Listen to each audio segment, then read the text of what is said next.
৭১কে বাদ দিলে দেশের অস্তিত্ব থাকবে না, তারেক রহমান। তুচ্ছ কারণে অনেক প্রার্থীর মনোনয়ন বাতিল করা হচ্ছে জামায়াত। এমপি পদপ্রার্থীকে দলের সকল পদ থেকে বহিষ্কার করল বিএনপি। ঢাকায় জামায়াতের ১৭ প্রার্থীর মধ্যে ১৩ জন কোটিপতি, শীর্ষে এনায়েতুল্লাহ। শুনছিলেন সংবাদ শিরোনাম, এখন জানিয়ে দিব বিস্তারিত। অভ্যুত্থানের পর বাংলাদেশে যে নতুন রাজনৈতিক পরিস্থিতি ও সুযোগ সৃষ্টি হয়েছে তা কাজে লাগিয়ে দেশকে এগিয়ে নেবার আহ্বান জানিয়েছেন বিএনপির ভারপ্রাপ্ত চেয়ারম্যান তারেক রহমান। তিনি বলেন, সরকার ও বিরোধী দলের সকলে মিলে দেশকে এগিয়ে নিতে হবে।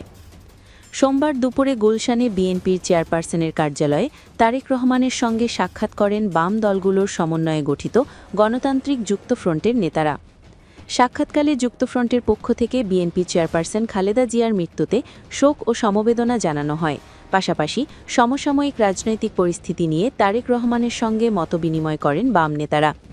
বৈঠকে তারেক রহমান বলেন, মুক্তিযুদ্ধই আমাদের ভিত্তি, ৭১কে বাদ দিলে দেশের অস্তিত্ব থাকবে না। এ সময় বাম নেতারা বলেন, ৭১-এ স্বাধীনতা বিরোধী শক্তি যেন আর কখনো বাংলাদেশে রাজনৈতিকভাবে ক্ষমতাসীন হতে না পারে। মুক্তিযুদ্ধের প্রকৃত চেতনা বাস্তবায়নে সবাইকে ঐক্যবদ্ধ থাকার আহ্বান জানান তারা। এ সময় দেশের আইন শৃঙ্খলা পরিস্থিতি নিয়ে উদ্বেগ প্রকাশ করেন বিএনপির ভারপ্রাপ্ত চেয়ারম্যান। একই সঙ্গে তিনি একটি সুষ্ঠু, অবাধ ও গ্রহণযোগ্য নির্বাচন নিশ্চিত করার উপর জোর দেন তারেক রহমান। তুচ্ছ কারণে অনেক প্রার্থীর মনোনয়ন বাতিল করা হচ্ছে জামায়াত। আসন্ন ত্রয়োদশ জাতীয় সংসদ নির্বাচনে মনোনয়নপত্র যাচাই বাছাইয়ের সময় কিছু রিটার্নিং কর্মকর্তার ভূমিকা নিয়ে উদ্বেগ প্রকাশ করেছে জামায়াতে ইসলামী। দলটির অভিযোগ, তুচ্ছ ও গুরুত্বহীন অজুহাতে উদ্দেশ্যমূলকভাবে অনেক যোগ্য প্রার্থীর মনোনয়নপত্র বাতিল করা হচ্ছে, যা কোনো একটি মহলের ইন্ধনে সংঘটিত হচ্ছে বলে প্রতীয়মান। রবিবার গণমাধ্যমে পাঠানো এক বিবৃতিতে জামায়াতে ইসলামীর সেক্রেটারি জেনারেল ও সাবেক এমপি অধ্যাপক মিয়া গোলাম পরোয়ার এসব অভিযোগ করেন। জামায়াত সেক্রেটারি বলেন, মনোনয়নপত্র দাখিলের পর যাচাই বাছাই প্রক্রিয়ায় বিভিন্ন জেলায় ভিন্ন ভিন্ন চিত্র দেখা যাচ্ছে। কোথাও রিটার্নিং অফিসারের ব্যক্তিগত বিবেচনায় ছাড় দেবার সুযোগ থাকা সত্ত্বেও কঠোর নীতি প্রয়োগ করা হচ্ছে, আবার কোথাও আইনের দৃষ্টিতে গুরুত্বপূর্ণ নয় এমন বিষয় দেখিয়ে প্রার্থিতা বাতিল করা হচ্ছে। প্রদত্ত কাগজপত্র ও তথ্য প্রমাণ থাকা সত্ত্বেও এভাবে প্রার্থিতা বাতিল মোটেও সমীচীন নয় বলে তিনি মন্তব্য করেন। জামায়াতের অন্যতম এই শীর্ষ নেতা বলেন, এ ধরনের বাড়াবাড়ি চলতে থাকলে নির্বাচন কিভাবে অবাধ, নিরপেক্ষ ও স্বচ্ছ হবে তা নিয়ে দেশবাসীর মধ্যে বড় প্রশ্ন তৈরি হবে। তুচ্ছ অজুহাতে যাদের প্রার্থিতা বাতিল করা হয়েছে তাদের প্রার্থিতা অবিলম্বে বৈধ ঘোষণার জন্য নির্বাচন কমিশনের প্রতি আহ্বান জানান জামায়াতের এই নেতা। একই সঙ্গে সব প্রার্থীর জন্য সমান সুযোগ নিশ্চিত করে নির্বাচনের মাঠ সমতল করার দাবি জানান জামায়াতের এই নেতা। এমপি পদপ্রার্থীকে দলের সকল পদ থেকে বহিষ্কার করল বিএনপি। দলীয় নীতি ও সংগঠন পরিপন্থী কার্যকলাপে জড়িত থাকার অভিযোগে নওগাঁ জেলার নিয়ামতপুর উপজেলা বিএনপি সভাপতি এবং ৩ বারের সাবেক সংসদ সদস্য ডাক্তার সালেক চৌধুরীকে দলের সদস্য পদসহ সব পদ থেকে বহিষ্কার করেছে দলটি। রবিবার রাত ৮টার দিকে বাংলাদেশ জাতীয়তাবাদী দলের সিনিয়র যুগ্ম মহাসচিব অ্যাডভোকেট রুহুল কবির রিজভী স্বাক্ষরিত এক বিজ্ঞপ্তিতে এই তথ্য জানানো হয়েছে। বিজ্ঞপ্তিতে বলা হয়েছে, দলীয় নীতি ও সংগঠন পরিপন্থী কার্যকলাপে জড়িত থাকার অভিযোগ প্রমাণিত হওয়ায় আপনাকে বিএনপির প্রাথমিক সদস্যসহ সব পর্যায়ের দলীয় পদ থেকে নির্দেশক্রমে বহিষ্কার করা হল। এ আদেশ অবিলম্বে কার্যকর হবে।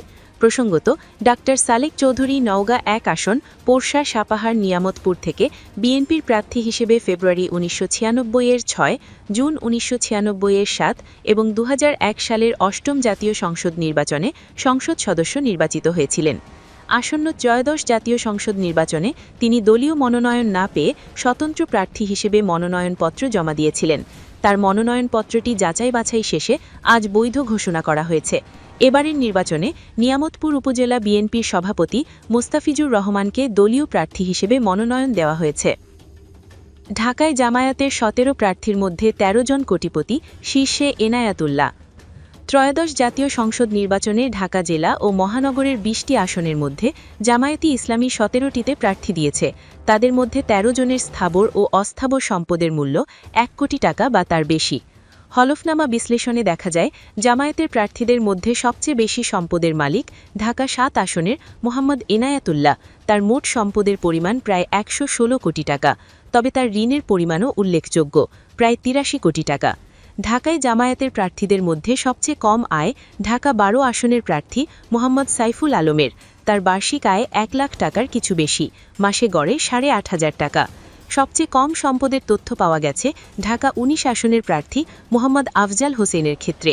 তার সম্পদের মূল্য ১৯,৩৯,০০০ টাকা। তবে হলফনামায় পৈতৃক ও দানসূত্রে প্রাপ্ত জমির মূল্য উল্লেখ করা হয়নি। নির্বাচনী সমঝোতার অংশ হিসেবে ঢাকার ৩টি আসনে প্রার্থী দেয়নি জামায়াত। এর মধ্যে ঢাকা ৮ ও ঢাকা ১১ আসন ছেড়ে দেওয়া হয়েছে জাতীয় নাগরিক পার্টিকে এবং ঢাকা ১৩ আসন ছেড়ে দেওয়া হয়েছে বাংলাদেশ খেলাফত মজলিসকে।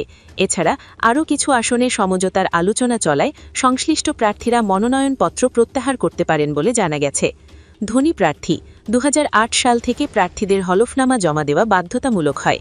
বিশ্লেষণে দেখা যায় ঢাকা ১৫ আসনে জামায়াতের আমির শফিকুর রহমানের সম্পদের পরিমাণ ১.৫ কোটি টাকা। কোটিপতি অন্য প্রার্থীরা হলেন ঢাকা ১-এ মোহাম্মদ নজরুল ইসলাম, ঢাকা ২-এ মোহাম্মদ আব্দুল হক, মনোনয়ন বাতিল, আপিল প্রক্রিয়াধীন, ঢাকা ৩-এ মোহাম্মদ শাহিনুর ইসলাম, ঢাকা ৪-এ সৈয়দ জয়নুল আবেদিন, ঢাকা ৫-এ কবির আহমদ, ঢাকা ৬-এ জাসিম উদ্দিন সরকার, ঢাকা ১০-এ শাহিনুর ইসলাম, ঢাকা ১৪-এ মীর আহমদ বিন কাসেম, ঢাকা ১৬-এ মোহাম্মদ আব্দুল বাতেন এবং ঢাকা ১৯-এ মোহাম্মদ আশরাফুল হক। ঢাকা ৫, ৬, ১৯ ও ২০ আসনের ৪ প্রার্থীর সম্পদ ১ কোটি টাকার নিচে। আয়ের দিক থেকেও শীর্ষে এনায়াতুল্লাহ। তার বার্ষিক আয় প্রায় ৬,৮৬,০০,০০০ টাকা। তিনি একজন ব্যবসায়ী এবং এফবিসিসিআই-এর ডিরেক্টর। তার অস্থাবর সম্পদের পরিমাণ প্রায় ৯২ কোটি টাকা এবং স্থাবর সম্পদ প্রায় ২৩ কোটি টাকা। তার নামে ৩টি আগ্নেয়গ্রাসও রয়েছে। আয়ের দিক থেকে দ্বিতীয় স্থানে রয়েছেন ঢাকা ১৭ আসনের সম খালিদুজ্জামান। বার্ষিক আয় প্রায় ৩,৬৪,০০,০০০ টাকা। অন্যদের মধ্যে কয়েকজনের আয় ২০ থেকে ৪০ লাখ টাকার মধ্যে, বাকিদের আয় ৮ লাখ টাকার নিচে। নগদ অর্থের দিক থেকে শীর্ষে মীর আহমদ বিন কাসেম, তার কাছে রয়েছে ১,১৩,০০,০০০ টাকা। ব্যাংকে সর্বোচ্চ জমা রয়েছে এনায়াতুল্লাহর ৭,১১,০০,০০০ টাকা। পেশা ও শিক্ষাগত যোগ্যতা: ঢাকায় জামায়াতের প্রার্থীদের মধ্যে ৫ জন ব্যবসায়ী, আইনজীবী ও শিক্ষক আছেন ৩ জন করে, ২ জন সাবেক সেনা কর্মকর্তা, ১ জন চিকিৎসক এবং ১ জন চাকরিজীবী, আর ১ জন অবসরপ্রাপ্ত কর্মচারী। শিক্ষাগত যোগ্যতায় এগিয়ে ঢাকা ৬ আসনের প্রার্থী মোহাম্মদ মান্নান, যিনি পিএইচডিধারী, এমবিবিএস ডিগ্রিধারী আছেন ২ জন। এনায়াতুল্লাহ নিজেকে স্বশিক্ষিত হিসেবে উল্লেখ করেছেন। তাহলে কি আমার চিরতরে বাদ পড়ে যাবে প্রিন্স সিনেমার শুটিং? কেঁদে কেঁদে যা জানালেন প্রিন্স সিনেমার নির্মাতা এবং প্রযোজনা প্রতিষ্ঠান। নায়িকা বিভ্রাট, বন্ধ শুটিং। শাকিব খানের প্রিন্স নিয়ে নানা গুঞ্জনে ঢালিউড মেগাস্টার শাকিব খানের নতুন সিনেমা প্রিন্স নিয়ে চলছে নানা গুঞ্জন। কলকাতার নায়িকা বাদ পড়া থেকে শুরু করে শুটিং বন্ধ হওয়া এমন বেশ কিছু গুঞ্জনে যখন সিনেপ্রেমীরা দ্বিধাবিভক্ত, ঠিক তখনই মুখ খুলল নির্মাতা ও প্রযোজনা প্রতিষ্ঠান। জানা যায় আগামী ঈদের অন্যতম আলোচিত এই সিনেমায় শাকিব খানের বিপরীতে ২ নায়িকার থাকার কথা। একজন তাসনিয়া ফারিন নিশ্চিত হলেও দ্বিতীয় নায়িকা নিয়ে চলছিল নানা জল্পনা। কলকাতার অভিনেত্রী জ্যোতির্ময়ী কুণ্ডুর নাম শোনা গেলেও তিনি একে গুজব বলে উড়িয়ে দিয়েছেন। আবার এও শোনা যাচ্ছে বর্তমান পরিস্থিতির কারণে কলকাতার কোনো নায়িকার পরিবর্তে দেশীয় অভিনেত্রী সাবিলা নূরকে এই প্রজেক্টে যুক্ত করা হতে পারে। গত ঈদে তাণ্ডব সিনেমায় শাকিব সাবিলা রসায়ন বেশ প্রশংসা কুড়িয়েছিল, তাই ভক্তদের একটি বড় অংশ সাবিলাকেই আবারও শাকিবের বিপরীতে দেখতে চাইছেন। শুধু তাই নয়, ভারতের সঙ্গে ভিসা জটিলতার কারণে শুটিং পিছিয়ে যাওয়া এবং ছবিটির মুক্তি অনিশ্চিত এমন খবরেও উত্তাল সোশ্যাল মিডিয়া। ফলে দর্শক ও সিনেভক্তদের একাংশের মাঝে বেশ হতাশা দেখা যায়। এমন সময়ে সব জল্পনায় জল ঢেলে দিল প্রযোজনা প্রতিষ্ঠান ক্রিয়েটিভ ল্যান্ড ফিল্মস। এক বিবৃতিতে জানিয়ে দিল তাদের স্পষ্ট বার্তা। বিবৃতিতে বলা হয়েছে, প্রিন্স সিনেমা নিয়ে চারপাশে নানা গুঞ্জন ছড়িয়েছে, যা আদতে গুজব ছাড়া কিছুই নয়। প্রিন্স টিম শুরু থেকেই তাদের আপডেট দিয়ে এসেছে। চলমান পরিস্থিতিতে বিভিন্ন প্রতিবন্ধকতা উতরে প্রিন্স টিম এগিয়ে যাচ্ছে। আগামী ৬ জানুয়ারি প্রিন্স টিম শুটিংয়ে যাচ্ছে। সুবিধামতো সময়ে ফার্স্ট লুক পোস্টার প্রকাশ করা হবে। সঙ্গে এই বার্তা সামাজিক মাধ্যমে শেয়ার করেন নির্মাতা আবু হায়াত মাহমুদও। প্রিন্স সিনেমাটি ৯০ দশকের ঢাকা শহরের আন্ডারওয়ার্ল্ডের গল্প নিয়ে নির্মিত হতে যাচ্ছে। ক্রাইম, অ্যাকশন, লাভ আর ইমোশনের মিশেলে তৈরি এই ছবিটির প্রথম পোস্টার গত বছরই দর্শকদের মাঝে ব্যাপক ঝড় তুলেছিল। সবকিছু ঠিক থাকলে আগামী ঈদুল ফিতরেই বড় পর্দায় মেগাস্টার শাকিব খানের প্রিন্স অবতার দেখা যাবে।